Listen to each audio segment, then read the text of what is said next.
Bob, what does it mean? What does it mean to you to go double-digit receptions in back-to-back games when it's something that no Indiana receiver has ever done before in the history of this program? I mean, it's good, but if our offensive line wasn't blocking the way they were, it wouldn't happen. So I give kudos to those guys. But it's something. I guess. You and Michael have a pretty good connection this season.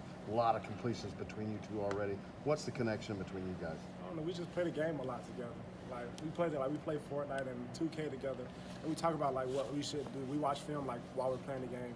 We just talk about little things we can do, you know, to get the team out, get us like going, you know. How does that transfer to the field? I don't know. It's just we trust each other basically. We trust each other on the game, so we trust each other on the field. Telling me the secret to the offensive improvement this season has been to play Fortnite while you watch film. Don't quote me on that. How have you seen Mike grow? I mean, obviously you worked with him last year. He's been enrolled for almost 2 years now, but especially since he's been named the starter and maybe really stepped into that role from a confidence perspective. Yeah, Mike's grown a lot. Like when he first got here, he was doing like stuff that we did. Like he wasn't the first person outside, but now he's the first person outside. He's getting in the middle to talk to us. He's a bigger leader now. He's helping the receivers out, like checks and things like that.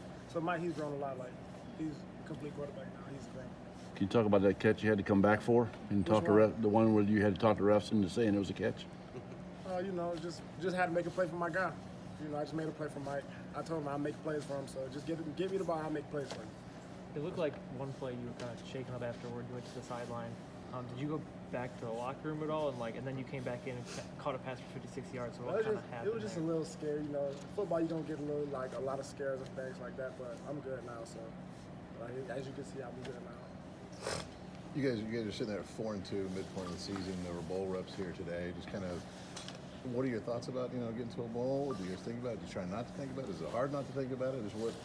How do you approach it as a player? We just focus on the week.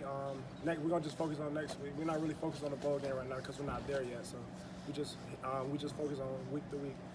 We're not really focused on the bowl game right now.